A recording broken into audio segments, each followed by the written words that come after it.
Mormonism with the Murph, where Larry Singh explores church history and the church's truth claims. Hello everyone, welcome back to my channel. So it's been a few weeks since I've done an episode.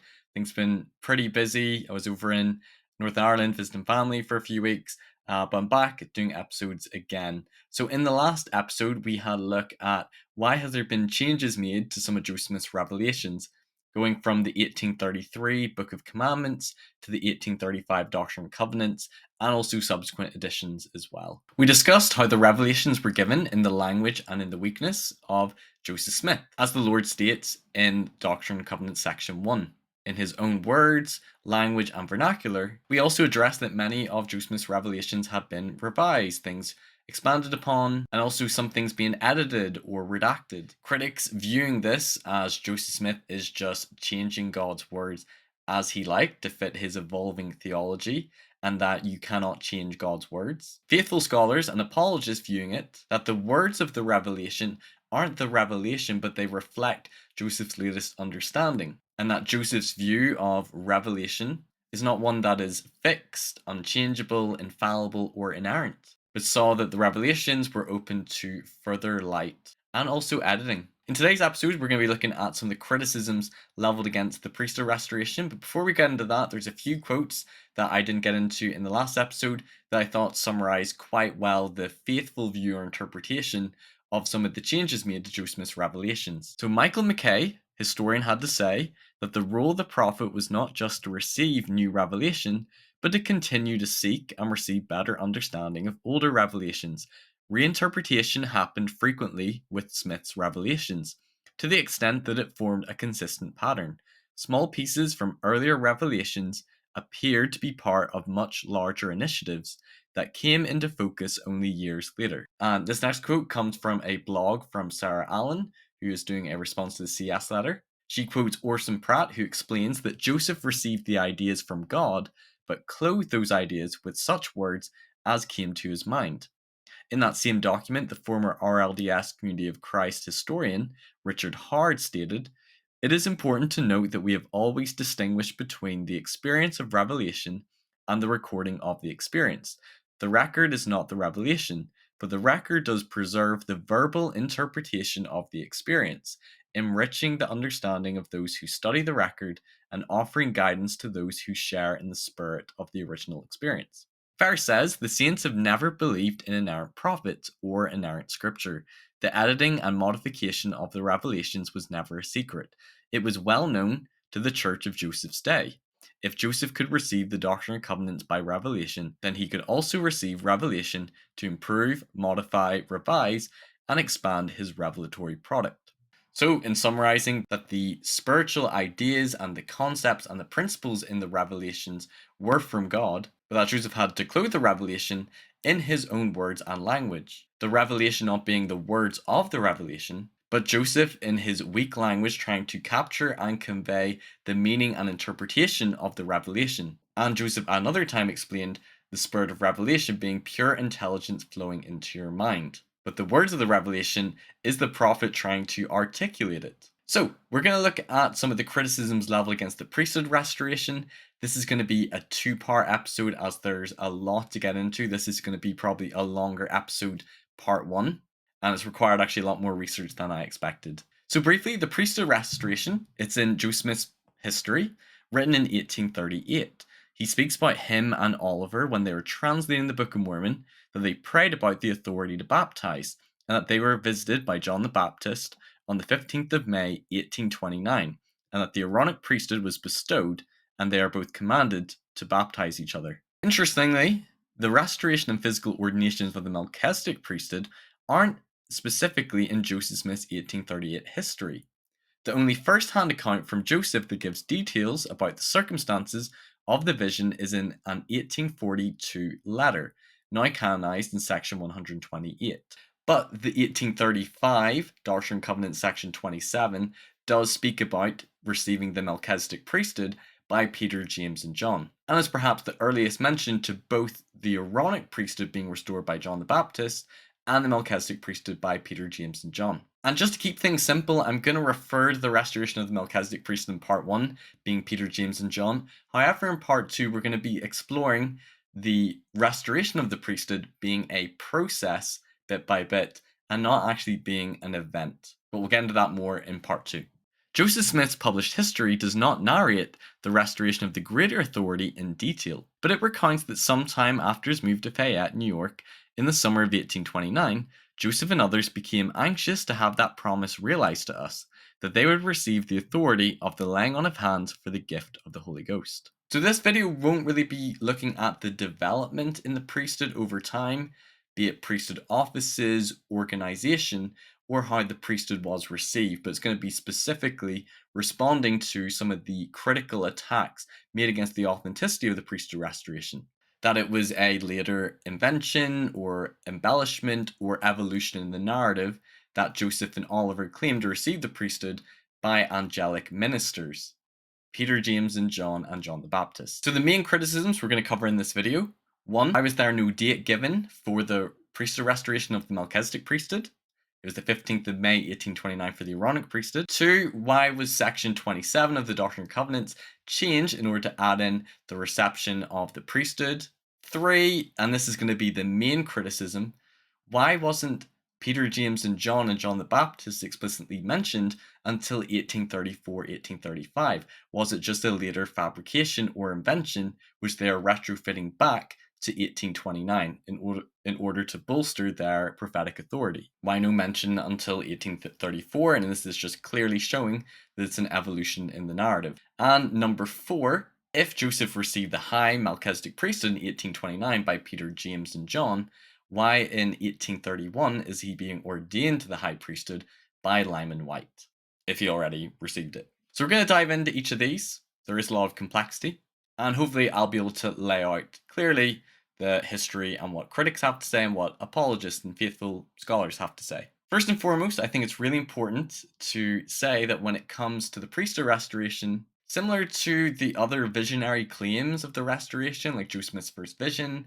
or Joseph being visited by the angel Moroni, or the vision of the 3 witnesses of the gold plates, or even the experiences in the Kirtland temple of Elijah and Elias and Moses, or the vision of the kingdoms of glory. Believing in the priesthood restoration and these other visionary claims is really a matter of faith, and feeling like one believes, trusts, or has some sort of a spiritual confirmation of these things, or Joseph Smith is a prophet.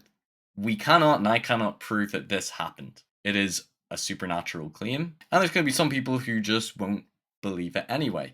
However, critics are arguing that there's clear evidence to show it's a later fabrication or invention, and there's reasons to doubt Joseph and Oliver's testimony of receiving the priesthood. But obviously, even if there are answers to some of these criticisms, Joseph and Oliver could still be making it up. Okay, so let's start with the first criticism: why no specific date for the Melchizedek priesthood? The church says that modern readers have reached different conclusions from these various accounts as to the timing of the appearance of Peter, James, and John.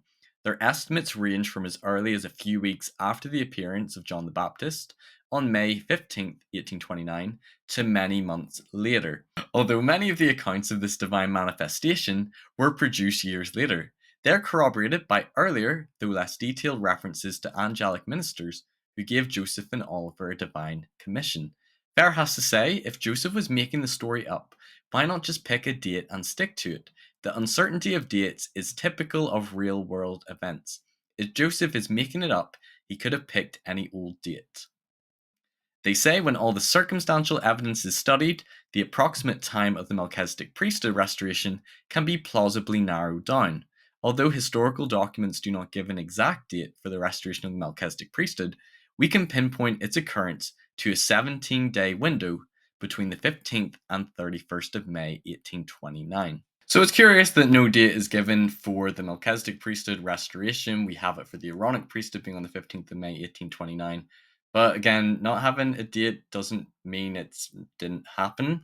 Joseph Smith didn't give a date for the first vision. And I think when it comes to the priesthood restoration, this isn't really a big issue. So critics would point to in Doctrine and Covenants 27, in the original 1833 Book of Commandments, there's no mention of the priesthood restoration, but then why was it added in the 1835 Doctrine and Covenants? Knowing that, isn't this just a later addition? If it happened, why wasn't it in the original 1833 revelation? Historian and critic Dan Vogel says, between about March and August 1835, Joseph Smith added mention of the coming of John the Baptist and Peter, James, and John to his early revelations. To section 27, he goes on to say that one might therefore conclude that the story of Peter, James, and John was invented after February 1835, when the Quorum of the 12 was organised and Cowdery did not mention it, and before it was published in the Doctrine and Covenants in September 1835.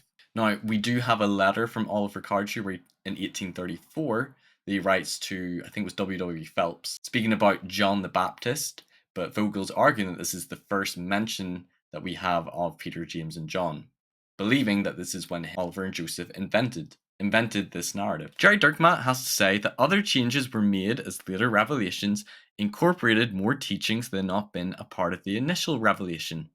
The revelation now known as Doctrine and Covenants 27 is an example. Joseph Smith's history explained that the first part of the revelation was received and written down in August 1830, and the remainder in the September following.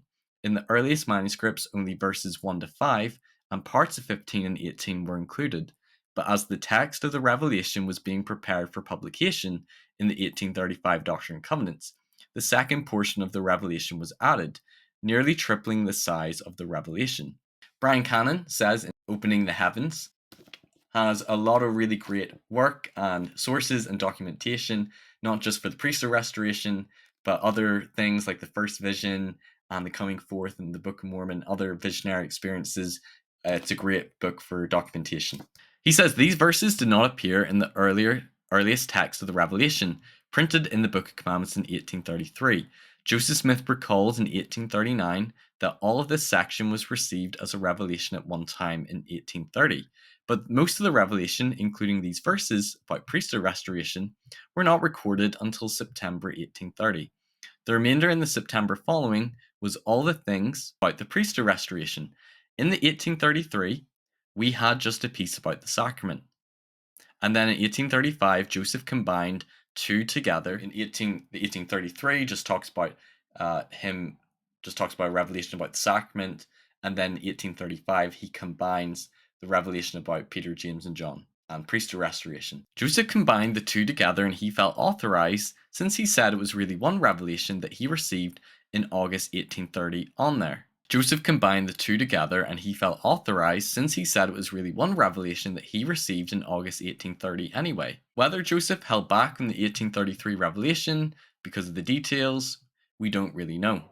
So if Joseph Smith was holding back on some of the details from the priesthood restoration, or if he just combined the revelations and then 1839 is now trying to say, in order to justify adding in the priesthood restoration to the 1835 Doctrine and Covenants, oh yeah, I received it as one revelation. So critics would probably attribute Joseph as trying to retrofit that back to 1830, receiving a revelation about the priesthood restoration. Okay, so let's move on to the main criticism leveled against the priesthood restoration.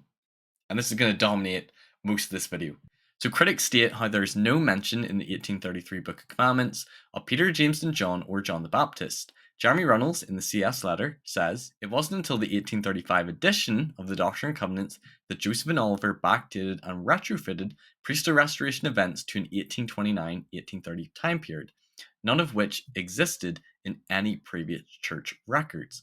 And they would also say that there's no mention of John the Baptist or Peter, James, and John ordaining Joseph and Oliver to the priesthood until 1834-1835. Critics often cite David Whitmer, who was one of the three witnesses of the gold plates. He said of the priesthood restoration, I never heard that an angel had ordained Joseph and Oliver to the Aaronic priesthood until the year 1834, 1835, or 1836 in Ohio. I do not believe that John the Baptist ever ordained Joseph and Oliver. William McLellan is also cited providing a similar statement, that he also never heard of the priesthood restoration in the early years of the church. David Whitmer in 1885 maintained, I do not believe that John the Baptist ever ordained Joseph and Oliver, as stated and believed by some. So David Whitmer and William McLellan are saying that there was no mention in the early years of the church of Joseph and Oliver receiving the priesthood by angels, and David does not believe their testimony. However, there's an interesting account of David Whitmer dated to 1861, where perhaps maybe he did believe in Oliver's testimony of the priesthood restoration. This comes from Opening the Heavens. Whitmer had been very impressed by Oliver Cowdery's testimony regarding the visitation of Peter, James, and John. David H. Cannon reported that Whitmer recalled yet another testimony given by Cowdery regarding the appearance of Peter, James, and John. The thing which impressed me most of all, that's David Cannon, he says, we stood beside the grave of Oliver Cowdery, the other witness who had come back into the church before his death, and in describing Oliver's actions when bearing his testimony, said to the people in his room, placing his hand like this upon his head, he said, I know the gospel to be true, and upon this head has Peter, James, and John laid their hands and conferred the holy Melchizedek priesthood.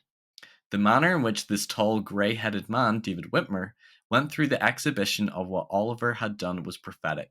I shall never forget the impression that the testimony of David Whitmer made upon me.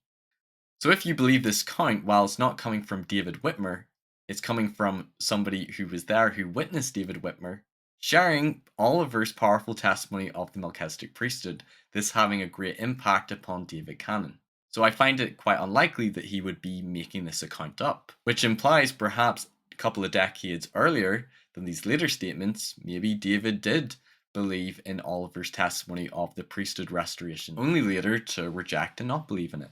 And it seems that David Whitmer was aware of the ordinations of Joseph and Oliver, and with his own experiences of an angel, curious that he wouldn't accept that, but perhaps being one of the three witnesses felt that he should have known about this. I'll put up on the screen Sarah Allen's response, but for the sake of time, I won't read it. Jeremy in the CS letter quotes Richard Bushman, who says about the priesthood restoration, the first compilation of revelations in 1833 also omitted an account of John the Baptist. David Whitmer later told an interviewer he had heard nothing of John the Baptist until 4 years after the church's organization. Not until writing in his 1832 history did Joseph include reception of the holy priesthood by the ministering of angels to administer the letter of the gospel. Among the cardinal events of his history, a glancing reference at best, the late appearance of these accounts raises the possibility of later fabrication. Jeremy says, why did it take 3+ years for Joseph and Oliver to tell members of the church about the restoration of the priesthood under the hands of John the Baptist and Peter, James, and John? What Jeremy doesn't mention is what Richard Bushman has to say next. Joseph had not told his mother about his first vision, and spoke to his father about Moroni only when commanded. His reticence may have shown a fear of disbelief. He may have felt the visions were too sacred to be discussed openly. They were better kept to himself. The late appearance of these accounts raises the possibility of later fabrication. Did Joseph add the stories of angels to embellish his early history and make himself more visionary? If so, he made little of the occurrence. Cowdery was the first to recount the story of John's appearance, not Joseph himself. Fair apologist Sarah Allen has to say in her blog responding to the CS letter, it was that there is little reason for Joseph to do so when he never did anything to capitalize on it. Joseph didn't brag about it, announce it to everyone who joined the church, or publish it in newspapers. It wasn't something he used to make a name for himself. So it was an 1834 letter that Oliver wrote to W. W. Phelps, where there's the first mention of receiving the Aaronic priesthood by an angelic visitor, John the Baptist. Oliver says, on a sudden, as from the midst of eternity, the voice of the Redeemer spake peace to us, while the veil was parted, and the angel of God came down, clothed with glory, and delivered the anxiously looked for message and the keys of the gospel of repentance. We received under the angel's hand the holy priesthood, and the assurance that we were in the presence of an angel, the certainty that we heard the voice of Jesus, and the truth unsullied as it flowed from a pure personage, dictated by the will of God, is to me past description. Oliver says in the 1835 Patriarchal Blessings book that Joseph was ordained by the angel John unto the lesser Aaronic priesthood, in the company of myself in the town of Harmony, Susquehanna, on the 15th of May, 1829, after we repaired to the water, the Susquehanna River, and were baptized. After this we received the high and holy priesthood, but an account of this will be given elsewhere. So in 1835, they are explicitly mentioning the name of the angel. But let's just come back a wee second. So that quote from Jeremy Runnels, he's saying that there's no mentions of angels ordaining Joseph and Oliver to the priesthood until 1832, and that's in Joseph Smith's history. Jeremy Runnels has to say, had the restoration of the Aaronic and Melchizedek priesthood occurred, it would have been recorded prior to 1833, and it should have been expected to appear in the doctrine in the Book of Commandments. However, nowhere in the Book of Commandments is this miraculous and doctrinally vital event recorded. I can understand Jeremy expecting, if this happened in 1829, that it should have been in the Book of Commandments, to making the argument or the assumption that if it wasn't in the Book of Commandments in 1833, then therefore it was later made up. But again, that is an assumption. So Sarah Allen has to say that Jeremy conflates that not writing something down is the same as not telling anybody about that it happened. If it wasn't written down when it happened, then it means it's later made up. But just because there isn't written confirmation of the visions before 1832 does not mean Joseph and Oliver never told anybody. In fact, we know they did. I'm not sure about that because David Whitmer and William McLellan said that they didn't hear about it in the early years of the church. Lucy Mack Smith, in her manuscript history, doesn't actually mention John the Baptist or Peter, James, and John. And Joseph, in his history, provides a reason for why they kept these things secret, why they weren't talking about John the Baptist or Peter, James, and John. I'm not sure who she's referring to, if there's a source before 1832 referring to angels, and we're going to go through sort of the timeline for references to receiving priesthood. She also makes another argument. It says right there that they were ordained as apostles. When you're being ordained to a new priesthood office, you have to be ordained by someone who already holds that office or a higher office. That means that apostles have to be ordained by other apostles. No one else can do it. Well, slight pushback. There are mentions in newspaper articles of them receiving sort of priesthood authority and a commission. And there is Joseph Smith's history that refers it to in 1832 receiving the priesthood by the ministering of angels. But there is no explicit mention to physical ordinations by named apostles until 1834. While it's logical for us to assume that, well, that's how you receive the priesthood, it's by the laying on of hands of somebody who already holds the priesthood, may not have been the case in the early years of the church. Lucy Mack Smith, in her autobiography, her manuscript history in 1846, 45, 46, she doesn't talk about the ordinations of Peter, James, and John.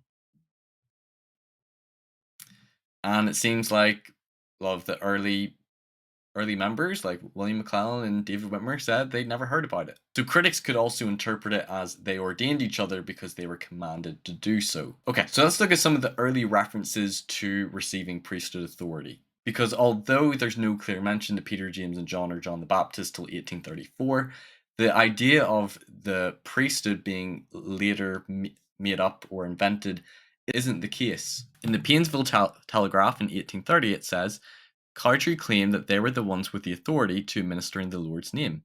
A month prior, the same newspaper said the person who pretends to have a divine mission and to have communed with angels is Cowdery. Although the communing with angels could very well be a reference to the three witnesses and their vision with Moroni. Palmyra Reflector in 1831 says that they claim that there had been no religion for 1500 years with authority to preach or act in God's name until Joseph's commission. That Smith had seen God frequently and personally, which sounds to me like a bit of a nod to Joseph Smith's first vision. So perhaps maybe Joseph was mentioning his first vision around the beginning of the formation of the church, or else why would they write this in the newspaper? And that Cowdery and his friends had frequent interviews with angels. The Painesville Telegraph in 1831 also speaks of Joseph and Oliver being ordained as elders.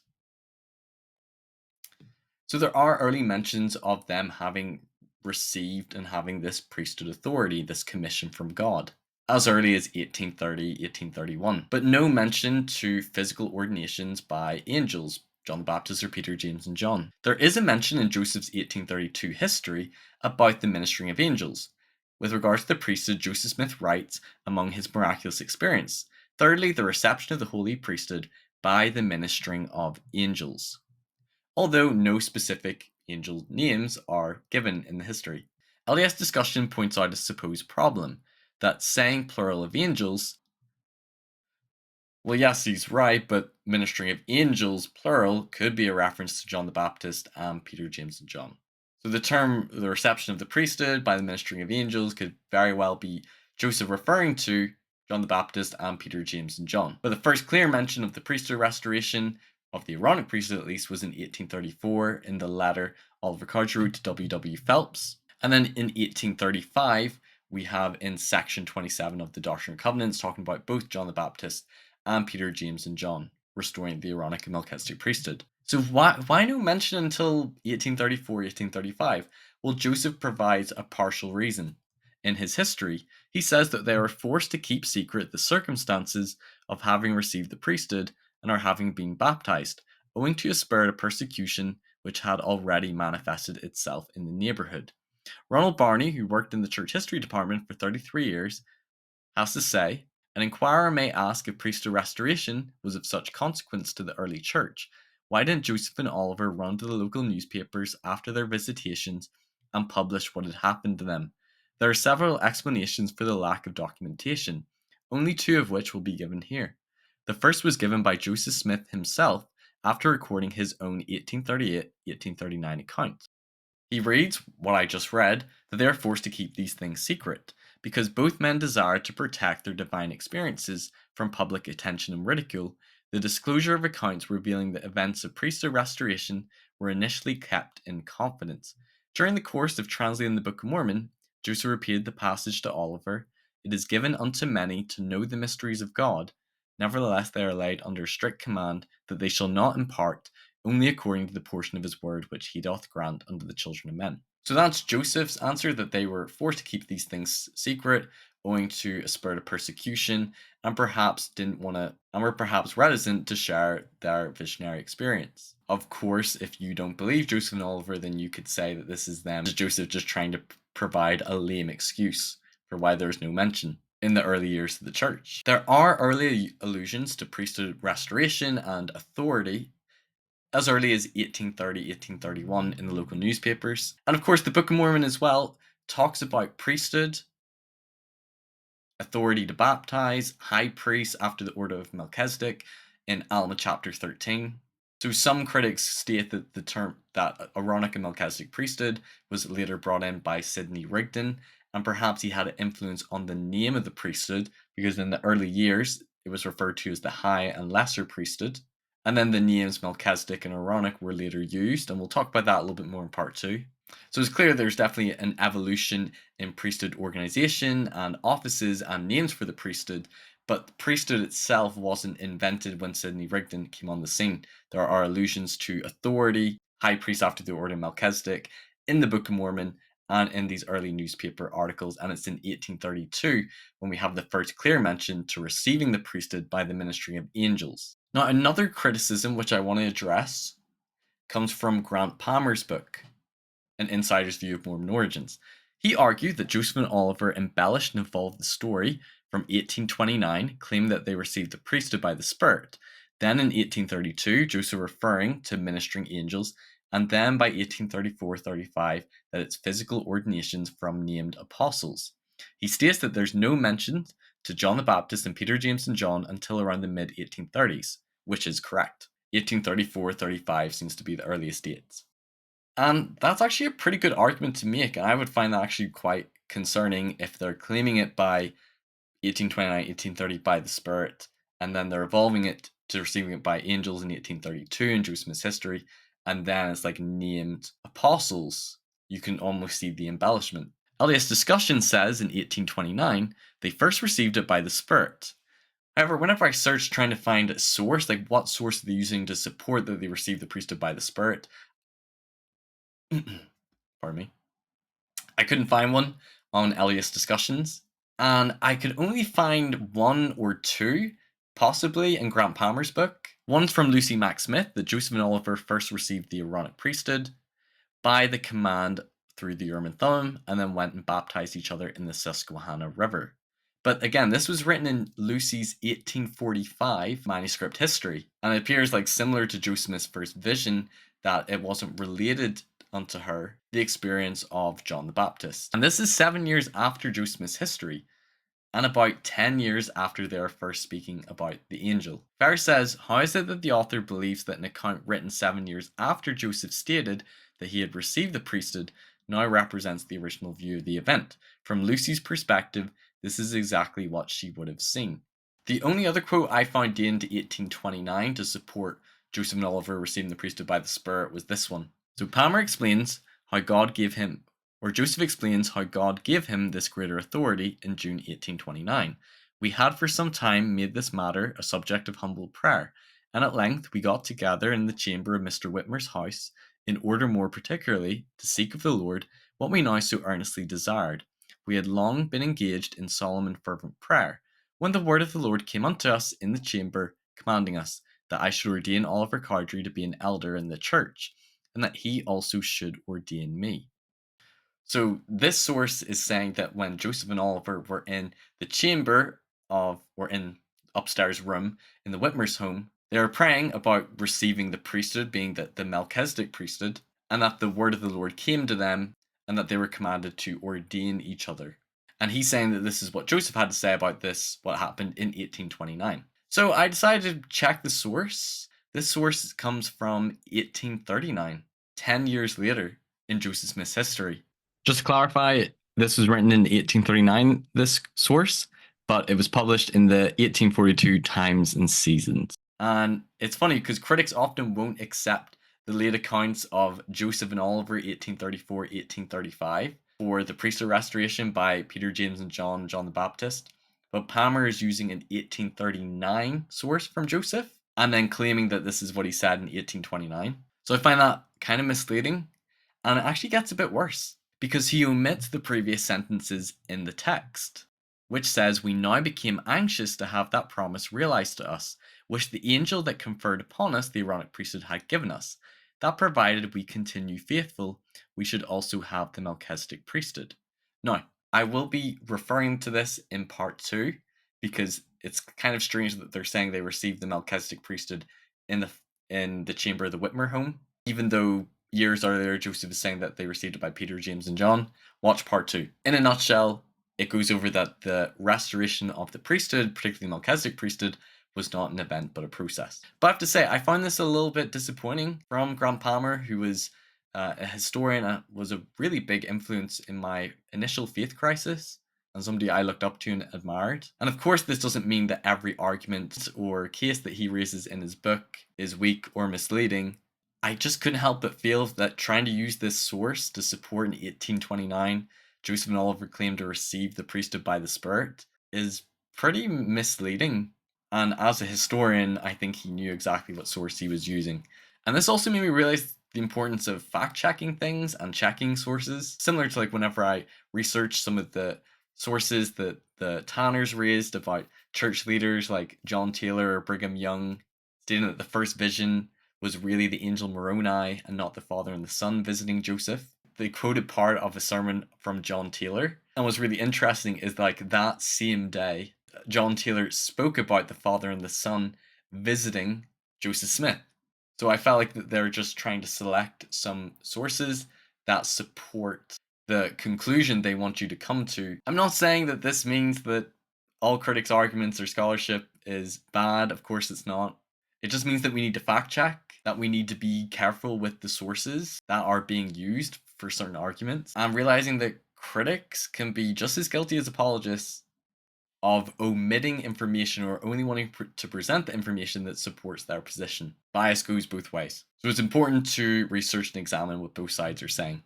Anyway, moving on from that. So no, I don't believe that Joseph Smith claimed in 1829 that they received it by the Spirit. Obviously, you can still say they later invented the John the Baptist and Peter, James, and John narrative in 1834. But I don't think Joseph Smith spoke very widely about his first vision until 1832. There was that reference in the newspaper.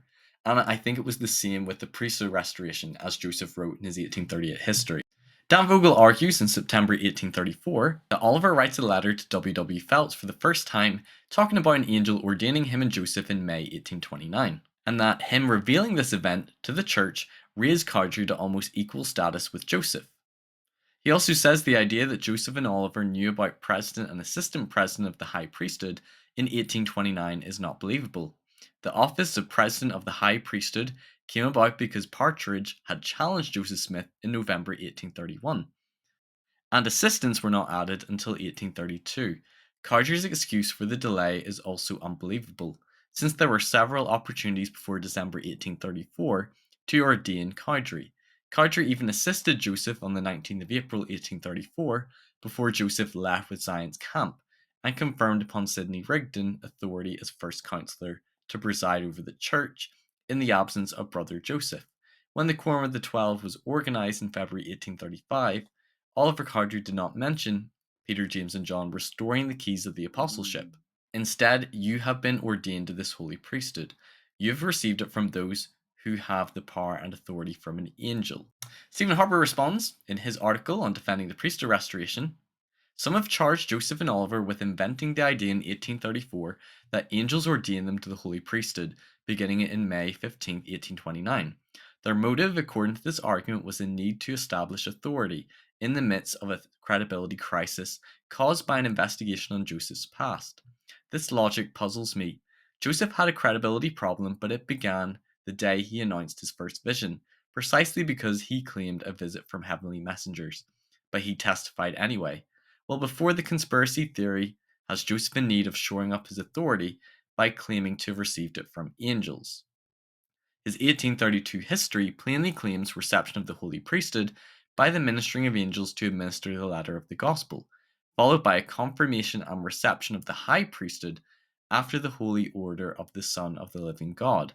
So I do find it kind of strange that they're claiming May 1829 that it was commanded for Oliver by the angel that he would be the assistant president to the church, but that wasn't done until around the time they started speaking of Peter, James, and John the Baptist. And definitely, I think Joseph's authority was being challenged.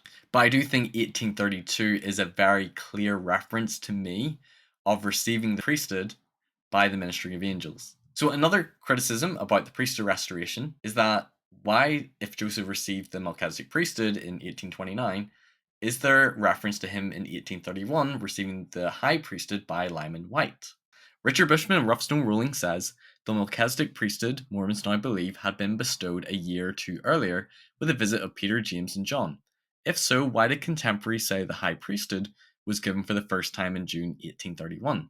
Joseph Smith himself was ordained to this priesthood by Lyman Wight. If Joseph was already an elder and apostle, what was the necessity of being ordained again? Jeremy in the CS letter adds, if Peter, James, and John ordained Joseph to the Melchizedek priesthood in 1829, why did Lyman Wight ordain Joseph to the Melchizedek priesthood again in 1831? Okay, good question. Again, Jeremy only quotes part of what Richard Bushman has to say. Bushman next says, the usual explanation is that Joseph meant to say high priest, one of the offices in the Melchizedek priesthood, not high priesthood. By this interpretation, high priests, officers in the priesthood, were ordained for the first time at the conference, through the Melchizedek priesthood was received, though the Melchizedek priesthood was received earlier. But that was not what Joseph said. He said the Melchizedek priesthood was conferred for the first time, or high priesthood. Joseph may not have. So at this time they were ordained as the office of elder. This is the first time they were ordained to the high priesthood. Joseph may not have realized that elders were part of the Melchizedek priesthood already, and were being ordained to the office of high priest rather than receiving the powers of the high priesthood. Because he knew so little about priesthood at the beginning, Joseph could no more grasp its meaning than he comprehended the full significance of the first vision as a teenager. Although he understood such church offices as a teacher and elder, it took time to comprehend that the powers of priesthood were included in the authority that went with those offices. Sarah Allen says, if Lyman Wight was the one who first ordained Joseph, where did he get the authority from? Who ordained Lyman Wight in the first place? Yeah, that's a good point, actually. I have no idea. Maybe Peter, James, and John came to Lyman Wight first. Joseph was learning all of this line by line and revelation by revelation, just like the rest of us. He had no experience with the priesthood until it was given to him. He had to try to understand it in steps as it was revealed. He didn't always understand every nuance of every revelation. So both Fair and Jim Bennett point out that it was most likely a clear ordination to the office of high priest, not the high or Melchizedek priesthood. Now, I will grant to the critics that it does say high priesthood, not high priest. However, I really think the next video will piece this together, and perhaps the language given that the high priesthood was given for the first time is a reflection in Joseph's evolving understanding of what the high priesthood means. And it's very clear if you look at Joseph Smith's history and particularly Doctrine and Covenants 128, which was in the 1842 John Wentworth letter, Joseph Smith talks about receiving the priesthood line upon line. But critics would think, no, Joseph just claimed to have authority received in 1829 to baptize and ordain each other lesser priesthood and then ordain each other as elders when the church was reorganized, but that this was the reception of the high or Melchizedek priesthood that was given in 1831 at this conference. And then Joseph and Oliver in 1834, 1835 then changed the story and tried to retrofit it back to 1829 when they're visited by Peter, James, and John. I can understand somebody coming to that conclusion. I think part 2 will probably answer it better. But I want to try to finish with some of the statements and the testimony of Oliver Cowdery of the Priesthood Restoration before I summarize and give my final thoughts. And Oliver Cowdery wasn't just a witness of the Priesthood Restoration, but also one of the 3 witnesses of the angel in the gold plates. He was the main principal scribe for the Book of Mormon. Also claimed to be a witness of the restoration of sealing keys in the Kirtland Temple. I'm just going to read you some of his statements of the Priesthood Restoration.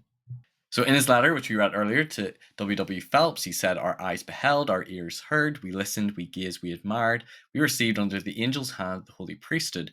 As he said, upon you, my fellow servants, in the name of Messiah, I confer this priesthood."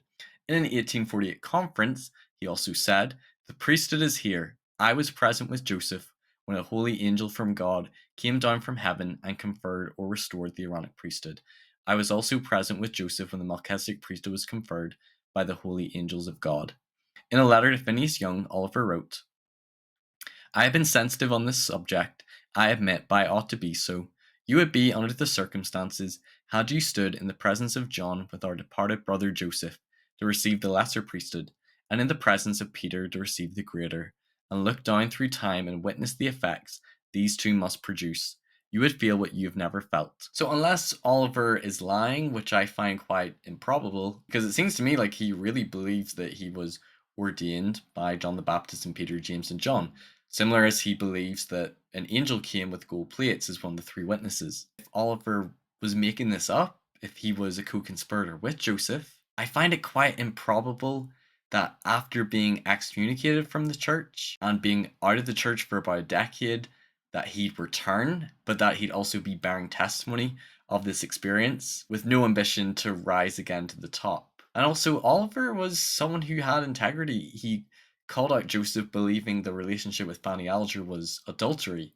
So I believe he was a man of integrity, and that was what other people considered him to be as well. And apologists would say that when Oliver was out of the church, he could have exposed the fraud. I know critics would say, oh, well, he'd be damaging his own reputation and integrity in the eyes of others. But I believe that he probably wouldn't have been part of the co-conspiracy if he was a man of integrity. LDS Truth Claim says if Joseph engaged in metallurgical fraud, mass hypnosis, Oliver Cowdery, more than anyone else, stood in a unique position of being able to expose Joseph at all critical points. Okay, so let's finish with what the critics' sort of conclusion or interpretation would be on the Priesthood Restoration, and then a faithful conclusion or interpretation. So LDS Discussion says that much like the first vision, this overview is really important to understanding how Joseph Smith created his theology and evolved it as he founded the church. While Fair wants to argue it is an argument from silence, because we can't possibly know what Joseph told others, we do have a lot of solid evidence to show that not only did the story evolve, but the very idea of priesthood in the church grew along with it. And the faithful position being that there was this line upon line development understanding the priesthood, which we'll talk about in part 2. We can show that Joseph himself was not even ordained to the high priesthood until 1831, that the label of Melchizedek priesthood was not used until years later. There is absolutely no reason that Joseph would be ordained into the high priesthood in 1831 if he was truly ordained to the Melchizedek priesthood 2 years earlier. In order to believe the Priesthood Restoration happened as the church teaches today, you have to believe that Joseph Smith and Oliver Cowdery were visited by John the Baptist and then Peter, James, and John. From there, you have to believe that they decided to tell no one about it and then allow for the priesthood to evolve within the church after the event for reasons unknown. He says we can show that Joseph Smith was implementing a concept of multiple priesthoods using the Aaronic and Melchizedek priesthood titles, just as the Campbellites did years before Joseph Smith. And Sidney Rigdon came to Joseph from the Campbellite movement, and shortly after his arrival, the priesthood evolution had already begun. We can show that Oliver Cowdery was more than willing to embellish, lie, or whatever you want to call it, in order to help Joseph Smith's authority, and in turn his own. Oliver Cowdery was the first one to create the story of Peter, James, and John, and was promptly elevated to second in the church, which is no small detail. One pushback is that while the terms Melchizedek and Aaronic priesthood might have been influenced, those words by Sidney Rigdon, the idea of higher and lesser priesthood didn't originate with Sidney Rigdon coming on the scene, and priesthood and authority is even in the Book of Mormon. But it's interesting, when it comes to priesthood restoration, it's a very different argument, because when we look at the three witnesses of the gold plates, no critics argue that they're part of a conspiracy, because it doesn't make much sense that they testify even after all three becoming disillusioned and leaving the church and bearing their testimony till the day they die. Oliver and Martin returning to the church, David never does. But when it comes to the priesthood restoration, Oliver Cowdery is a co-conspirator, intentionally lying and embellishing this priesthood restoration narrative. But then he was a dupe when it came to being one of the witnesses of the gold plates. I find that kind of unlikely that he's both a sincere dupe as a witness, as a scribe of the Book of Mormon, but a co-conspirator in on the con when it comes to the priesthood restoration. So a faithful interpretation comes from Stephen Harper. There have always been critics of Oliver's testimony. More recent critics selectively present hearsay statements made by people who said they never heard the angels restored the priesthood until years after the fact. What has been proved by this expenditure of ink? Only that Joseph and Oliver both testified early and often that angels ordained them to the holy priesthood. This is little more than both sides were already willing to grant. But note what this fact does. The fact that Oliver Cowdery claimed that upon his head has Peter, James, and John laid their hands and conferred the holy Melchizedek priesthood compels me to choose whether to believe him. Witnesses force me to choose. That seems to be the purpose of witnesses in God's economy, to make me choose for myself whether to believe their testimony. Okay, so in summary of today's video, apologies, this bit's super long. And there's a part 2, oh my goodness. So Joseph and Oliver claim that they received the Melchizedek priesthood in 1829 by John the Baptist. Wrong, Aaronic priest by John the Baptist, I made a boo-boo. And the Melchizedek priesthood by Peter, James, and John. But there's no official date given for when they received the Melchizedek priesthood, but likely between 15th and the 31st of May. Doctrine and Covenants 27 was expanded to include the priesthood restoration. Joseph claimed that he received it as one revelation in August and September of 1830, but then included it in the 1835 Doctrine and Covenants. Critics state that Joseph and Oliver added the priesthood restoration narrative as a later embellishment to bolster their authority and for Oliver to move to second in charge in the church. They also state that it was later invented by Joseph and Oliver, and they evolved it about the restoration of authority to Joseph in 1832, speaking about ministering angels, to then specific mentions of apostles ordaining them. The faithful position is that Joseph and Oliver were forced to keep secret their ordinations due to a spirit of persecution, and perhaps wanted to keep these things personal and sacred to themselves. And while there's no clear mentions, there are mentions to receiving priesthood authority and commission from God and it being restored in the early 1830s, and Joseph clearly refers to the reception of the holy priesthood by the ministering of angels in 1832. There is no clear mention of John the Baptist or Peter, James, and John until 1834-1835. Critics argue in 1831, Joseph received and was ordained to the high priesthood for the first time, showing that it was a later invention, backdating the priesthood restoration to 1829 by Peter, James, and John, or at least the reception of the high priesthood specifically. The faithful view is that the reference to the high priesthood is a confusion and conflation with the ordination to the office of high priest, and that Joseph was learning line upon line when it came to the understanding of priesthoods and priesthood offices. Oliver bore testimony even after leaving and returning to the church of receiving the priesthood by John the Baptist and Peter, James, and John. Okay, so my thoughts, really quick. So there were clear mentions of restoration and receiving of priesthood authority from 1829, 1830, 1831. The Book of Mormon even talks about priesthood authority to baptize, high priest after the order of Melchizedek. Even though there is no clear mention of John the Baptist or Peter, James, and John until 1834, that's not when the idea of priesthood originated. Now, I do understand the critics' view and interpretation that they say that Joseph referring to ministering of angels in 1832 and Oliver saying that they received the Aaronic priesthood by John the Baptist in 1834 is just a later embellishment in the narrative, and they're trying to retrofit it back to 1829, and that they're just adding in this narrative, ordination of apostolic figures to make it just sound more miraculous, more impressive, and to bolster their authority. And that they're also saying that they're backdating as well, years later, the reception of the high priesthood to Peter, James, and John. But in 1831, that's when it was claimed that they received it for the first time by Lyman Wight. And again, I think part 2 will answer that question a bit better.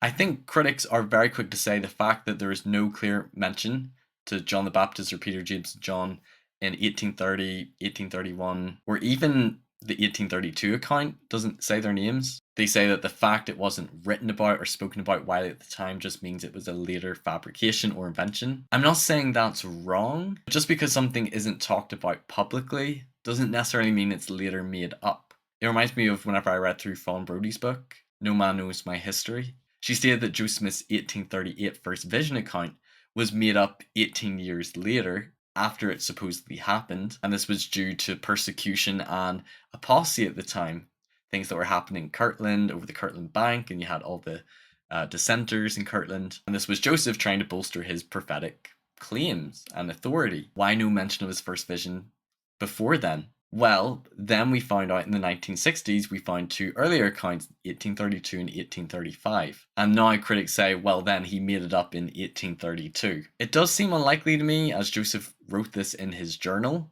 that he's just making up the 1832 account of his first vision, as well as the Priesthood Restoration. So I don't believe the narrative of receiving the Aaronic priesthood and Melchizedek priesthood was created in 1834 by Joseph and Oliver. I view Joseph Smith's mention to receiving the holy priesthood by the ministering of angels in 1832 as a clear reference to receiving it by the angels while not explicitly saying their names. And I also feel like somebody can make a very similar argument when it comes to my own faith story and faith journey. So I had experiences that brought me back to the church summer of 2019, but it wasn't until 2022, 2023 did I start publicly talking about it in interviews. And somebody could make the argument that there's no evidence of my coming back to the church story in 2019, only 3 years later, even though I made quite a public post back in 2018 that I no longer believed and was stepping away from the church. Somebody could say that we can find no evidence for those experiences happening. I feel like somebody could make the argument, like, Murph, if you had all of these amazing spiritual experiences as you claim back in the summer of 2019, surely then you would have contacted more book reviews or Saints Unscripted and gone on to share your story. You wouldn't have waited 3.5 years after the fact. And I can understand somebody making that argument and having that assumption.